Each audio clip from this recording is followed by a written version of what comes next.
Welcome to Verastahl, a YouTube channel devoted to my horror stories. I'm Brandon Faircloth, and if you enjoy the story you're about to hear, please like, share, and subscribe. Before we begin today's story, I'd like to mention that my newest book, The Joker's Wild, is coming out tomorrow, June 27th. It contains 24 of my newest horror stories, and there's a pre-order link down in the description below. Today's story is called There's a Cartoon of My Family's Murder. When I was 13, my family was murdered. The killer went from room to room in my home, slaughtering my family in the early hours of a Sunday morning in June of 2001. My father was killed first, neck sliced wide and deep as he drank his first cup of coffee. My sister was next, a pillow over her face as she lay sleeping in her room. The bed and floor were covered in bloody feathers by the time the knife was done turning her head into a crimson ruin. My mother died in the shower, a jagged piece of metal pipe being rammed through the shower curtain and her torso with enough force that she was left pinned to the far tile wall like a butterfly. I was away at band camp that summer and wasn't due to be home for another week. I was mopping up water in the boys' bathroom when I saw my aunt at the door, eyes red-rimmed and voice trembling as she told me something had happened and I needed to go with her. I knew right away it was something terrible, but as she told me the barest of versions of what had happened, that someone had come into our home and murdered my family, I felt myself disconnecting from everything, including her words. The next few days were just a red haze of shock and pain, and my first clear memories are over a month after I'd moved in with Aunt Judith and her husband Ernie. They were good to me. I struggled with school and friends for years afterward, but they were always patient and kind, never failing to give me second and third chances until I ran out of excuses for punishing them and hating myself. They never found out who did it or why. My parents weren't wealthy or connected. They didn't have enemies or rivals that I knew of. And while it was always possible that the killings were just random, the precision of it all didn't seem like the work of a deranged spree killer. In high school, I spent years cultivating the theory that it was a local serial killer, but that was mainly fueled by desperation and bad internet research. I wanted to catch their killer, but even more than that, I wanted to understand why it had happened. Maybe they'd never give an answer, but if I could at least put a face and a name to the person that killed my life, it'd be a start. That never came. I wound up going to art school for college, and between work, classes, and all the trappings that come with becoming an adult, my obsession began to fade. I'm ashamed to say it, but there are days now where I don't even think about the family that was taken from me. I work at an animation studio in the restoration department. My job is to repair and restore old or damaged footage for clients, and when possible, transfer the restored version to a digital format for both viewing and archival purposes. A lot of people hate that kind of work. It's tedious, and while it makes a lot of money for the company, it's not flashy like working on new digital animations or special effects. But me, I love it. I get to take things that people once had cared about and spent a lot of time on, things that might otherwise rot away or be lost, and I get to heal them, make them new and alive again. Some people just see them as dumb cartoons, but I disagree. And if you'd asked me last week, I'd have said there wasn't a better job in the whole world. The package was sitting on my desk last Thursday. Brown paper wrapped around what looked like the shape of a small film reel and tied with a piece of gray string. It was strange, but only a little. While most of the work we did was for companies looking to redistribute old assets they owned or had acquired on disc or streaming, occasionally a private owner with deep pockets would commission us to restore something they'd found in their grandparents' attic or something. It didn't make any difference to me where it came from. It was something new and mysterious, a potential challenge or the opportunity to see something few had ever seen before, at least not for a very long time. Sitting down with my coffee, I carefully opened the package and pulled out the reel of film. I looked for some kind of note or instructions. but there was none. That was strange. I called up to admin department, but they didn't know what I was talking about at first. When they called back a few minutes later, the woman just said that it was apparently a personal package dropped off for me, not anything for a client. There was a disapproving edge to her voice, but I ignored it, thanking her and hanging up before turning back to the film. It looked to be well preserved. No tears or cracks, and spot checking a few frames showed no obvious signs of color shift or fading. It was just some kind of strange cartoon with an odd figure holding various sinister weapons. I didn't know why, but my heart had begun to beat faster. Normally, I would document and copy each frame before attempting to play an unknown film. It's too easy to miss imperfections that can cause damage when it's run through a projector.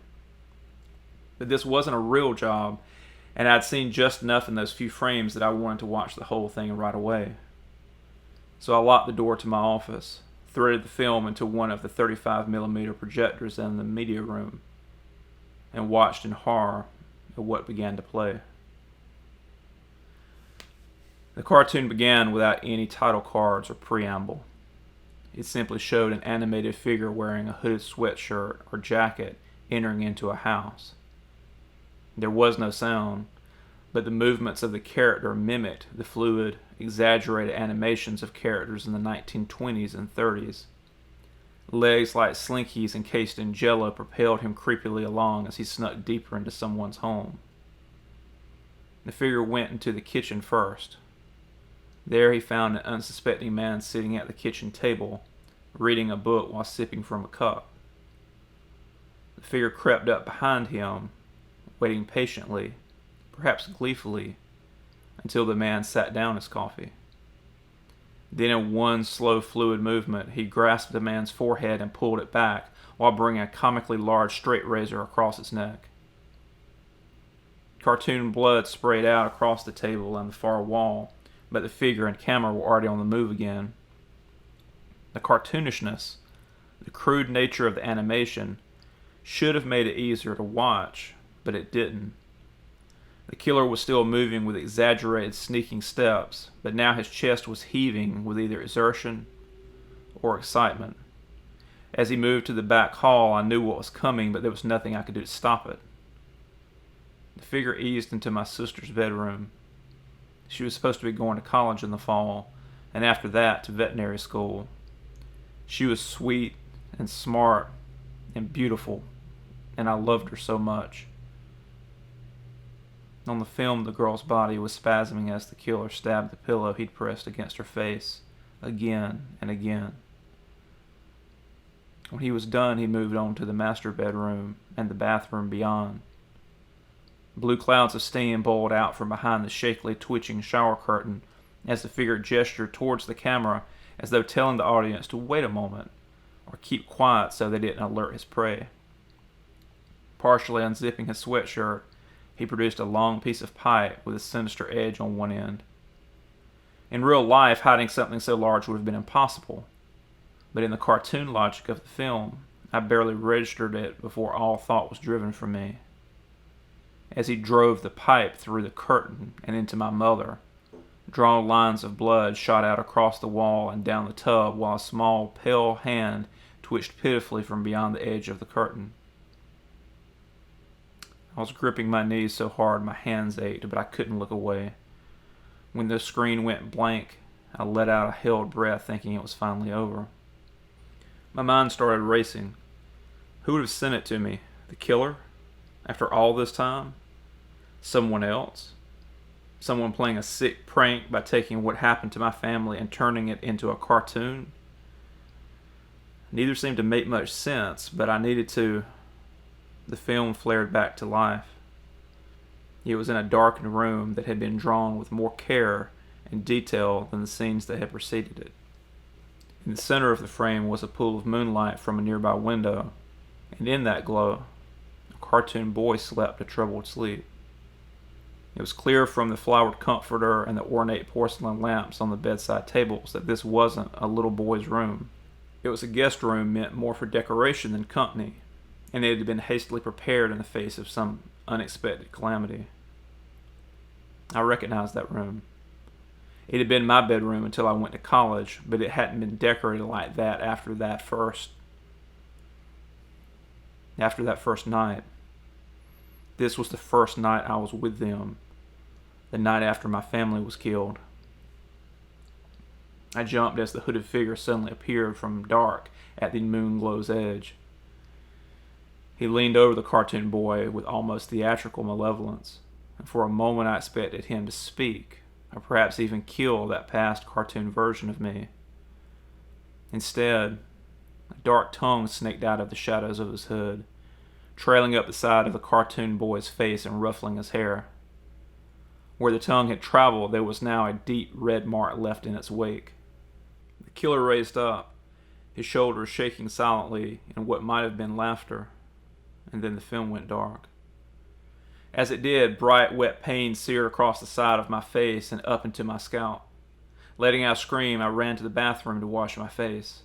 There must have been something on that film or some contaminant from somewhere, and I was having a reaction. I needed to wash the area thoroughly and then check in the mirror to see what. It was the mark from the cartoon. It blazed from the side of my face like a birthmark or old burn. But that wasn't possible. I didn't have any burns or birthmarks. Never had that I knew of. I squirted soap into my hand and feverishly scrubbed at the spot. It didn't hurt anymore, but I could quickly feel the skin growing raw under my attack. Forcing myself to stop, I rinsed off the soap and put a cold, damp paper towel against the mark. Maybe it was just a rash and would go away. I stumbled back into the other room to find the screen was still dark, though the reel continued to turn with no signs of running out of film.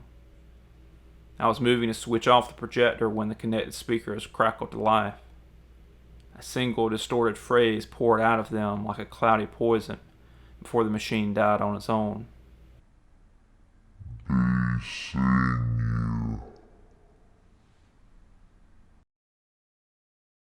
Thank you for listening.